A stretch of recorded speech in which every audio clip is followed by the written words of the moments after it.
We start with breaking news. The Ogden District Courthouse is clear after a bomb threat.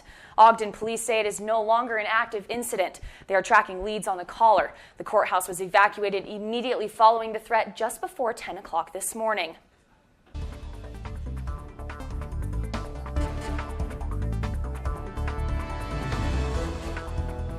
Breaking news. The woman accusing a former missionary training center president of sexual assault speaks at a press conference. 34 years ago, McKenna Denson filed a police report against former MTC president Joseph L. Bishop. She accused him of sexual misconduct. Denson recently posed as a reporter and confronted Bishop about the accusations. Yesterday, Denson filed a lawsuit against Bishop and the Church of Jesus Christ of Latter-day Saints. She held a press conference today to speak out about the lawsuit. The story is about the rape in the MTC by a high-level Mormon official, which was the MTC president. There's been a tectonic shift, really, that has caused a ripple and then a wave and then a tidal wave. And guess what? Right now, the gates are open and the tsunami's coming. We stand strong, the victims and survivors of domestic violence and sexual abuse. And together, we are unstoppable. Denson's lawyer says she seeks justice for what they are calling a horrific assault. The lawsuit also seeks policy change in the LDS Church. McKenna praised the disruptor who shouted out against sexual predators during LDS General Conference. She admits she has a criminal background but says her past crimes do not have anything to do with this accusation.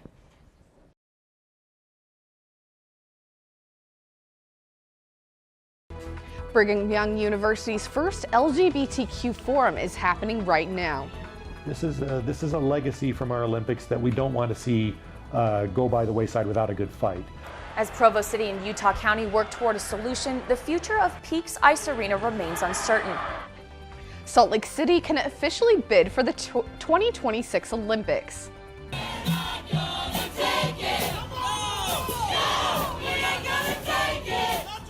Oklahoma teachers continue into their fourth day of protesting for higher pay, while Utah teachers are not. The violence has to stop. We cannot lose another child in this country to violence in a school.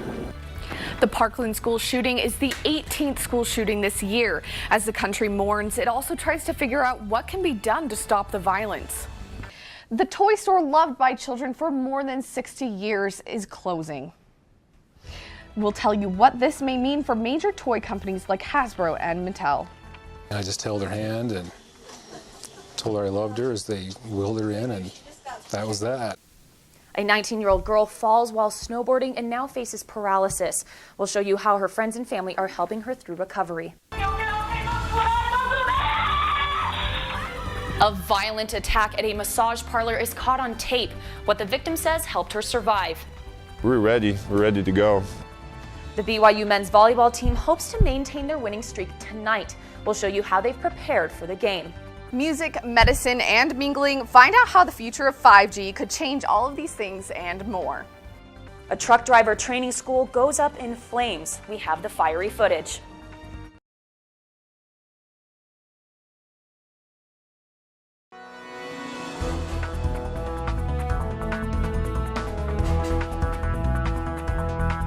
We are live in 3, 2, 1. Viewer discretion advised. Video just released shows a car hit a Utah Highway Patrol trooper who was responding to a crash. We encourage students that if they see something, we want them to say something. Utah students utilize a new app to report suspicious activity at school. Were you physically attracted to him? No. Porn star Stormy Daniels sues President Trump's personal attorney, Michael Cohen. Welcome to 11 News at Noon. I'm Allison Caffrey. And I'm Madison Fitzpatrick. The Utah Department of Public Safety releases dash cam video showing a car as it hits a Utah Highway Patrol trooper. We warn you that some viewers may find this video disturbing. Sergeant Cade Brenchley was outside his car in Sardine County on Sunday night. He was checking on an accident when a speeding vehicle ran into him, sending him flying into another car. Brenchley is recovering in the hospital now and spoke at a press conference just an hour ago. He urged drivers to slow down, especially in wet road conditions. He sustained 3 broken ribs and a broken scapula, but no head injuries. He is the 11th trooper to be hit on Utah roads this year. A teen who tried to detonate a backpack bomb at Pineview High School in St. George is charged. The 16-year-old boy was charged with attempted murder, abuse of a flag, and graffiti. The graffiti charges stem from vandalism at a different school. Police say the teen spray painted the word ISIS on a wall. However, the FBI has determined the teen is not connected to the terrorist group. With threats of violence at schools like this one in St. George, school safety is a serious concern for Utah teachers and students. And an app created by the University of Utah is helping students in school districts all across the state stay safe. 11 News reporter Marin Klein found out more about this app. Marin, what exactly is it? It's called the Safe Utah app, and it's a real-time crisis intervention tool that students across Utah can download right to their phones. Last week, Indian Hills Middle School enacted emergency protocol after they had reason to believe that there was a potential threat to the school. We started to receive these messages that there was a post that was being circulated by students that indicated that there could be somebody interested in, causing some harm to some other students the next day at school. The next day passed without incident, and an investigation found that the threat was not viable. The messages that alerted Haney and school officials of the potential threat came from an app called Safe Utah Mobile App. It's just like any other app. It's on your phone and it promotes school safety. Once downloaded, they have access to real-time crisis intervention through texting and a confidential tip program. We encourage students that if they see something, we want them to say something. It's as simple as texting on the Safe Utah mobile tip line. The call option will give you access to two-way communication to a crisis line counselor by giving you a phone number you can call immediately. The crisis line chat starts a two-way messaging conversation with a Safe Utah crisis line counselor. If a student is concerned about the well-being of one of their classmates, they can send a message on the app, and licensed clinicians at the University of Utah's psychiatric lab will receive it. In any way, shape, or form that we can get at least one tip that would help us save one student, then it's well worth the time and the effort. Haney says that teens who may not ordinarily speak up do speak up through the app. How often do authorities receive these kinds of messages? Haney says that they receive messages about 5 or 6 times a day from different students. The convenience and anonymity of the app takes away many concerns a student may have when deciding whether or not to report something. Thanks, Marin. I-80 in Salt Lake reopens this morning after a West Valley woman is ejected from her car. Around 11:58 p.m., she swerved to the side of the road, hitting an outside object. The driver died on the scene from impact. She was not wearing a seatbelt at the time. The woman drove a Ford Expedition and was going westbound near 700 East. Police need help looking for a missing 13-year-old girl who they think could be in danger. Police say Samantha Lee Campbell was last seen at her house on Sunday at about 5:30 p.m. Samantha's family members are concerned about her because she has a history of depression and cutting. She is described as a white female, 5 feet tall and 140 pounds. She has hazel eyes, red hair, and was last seen wearing a Thrasher hoodie, jeans, and black and white Adidas shoes. If you have any information about Samantha, please call Tooele Police at 435-882-5600. A neighborhood in southern Utah is breathing a sigh of relief after this bobcat was trapped and relocated around the area.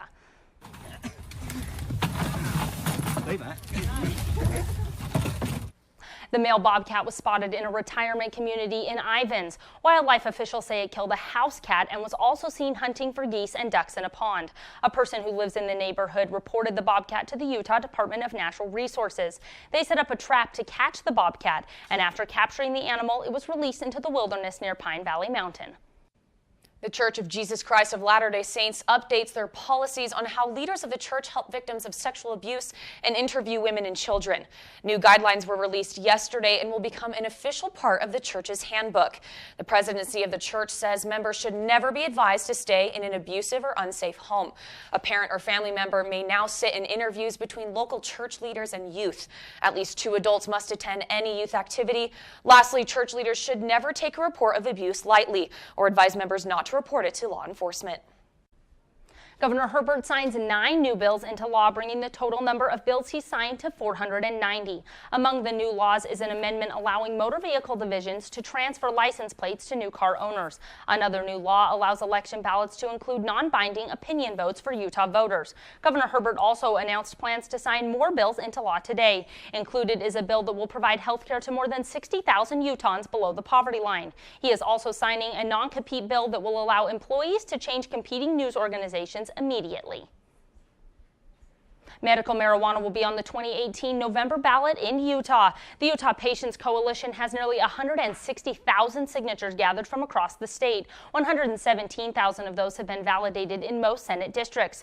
The UPC only needed 113,000 signatures in order to put marijuana on the ballot. The deadline for the signatures is April 16th. Activist Elizabeth Smart sends a cease and desist order after a Rhode Island bill carries her name. The bill is called the Elizabeth Smart Bill. It is trying to target online pornography and human trafficking. Bill creator Chris Sevier claims lawmakers created the name and he would be happy to have the name changed. He says they did not intend to hurt Smart or portray her in a bad light. Porn star Stormy Daniels sues Michael Cohen for defamation, and the president remains abnormally quiet about the scandal. Abby Phillip reports. President Trump, a self-declared counterpuncher, remaining uncharacteristically quiet about his alleged affair with Stormy Daniels and the purported effort to cover up the story. You had sex with him? Yes. You were 27, he was 60. Were you physically attracted to him? No. But behind the scenes, the Washington Post reports the president has attacked Daniels, asking confidants if the episode is hurting his poll numbers, and even griping that Daniels is not the type of woman he finds attractive.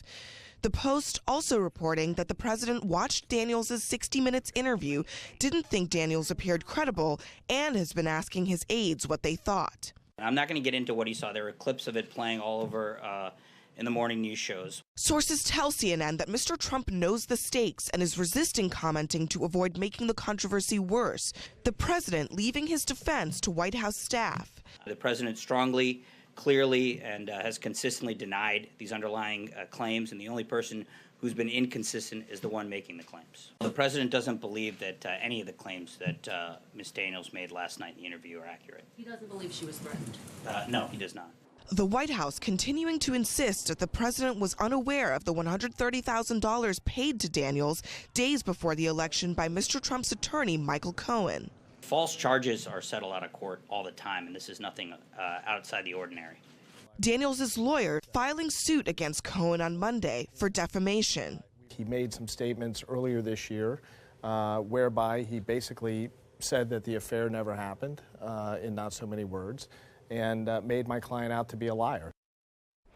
Stormy Daniels isn't the only one suing Michael Cohen. Her friend Alana Evans plans on filing a claim against Cohen by the end of the month for defamation as well. President Trump's approval rating has gone up by 42%, the highest it has been since his 100-day mark of his presidency. 54% of voters disapprove of how Trump is handling his job, and 48% of the public approving of his policies. President Trump has seen his approval rating fluctuate between 35 and 40% over the past 4 months. People who strongly approve and disapprove of him have remained fairly consistent. The 2020 U.S. Census will have a question on citizenship status. Democrats opposed to this change fear it will intimidate immigrants from responding. They also fear that it will lower participation, lead to a miscount in population, and decrease federal funding. The census is a population count that's taken every 10 years. Trump's campaign justifies this new change by saying it is common sense. California and New York are suing the administration over this controversial move. Hundreds of Russians are protesting after a deadly fire in a mall. Why they're protesting and how officials are responding. All people say today, why you crazy? Why you hold him? Why you try to catch him? One man meets some unexpected resistance when trying to rob a convenience store. What the cashier did to fight back. Do not mess with the organ man. Pest control company Orkin applauds BYU Ad Lab for their new commercial. See what they won for their work.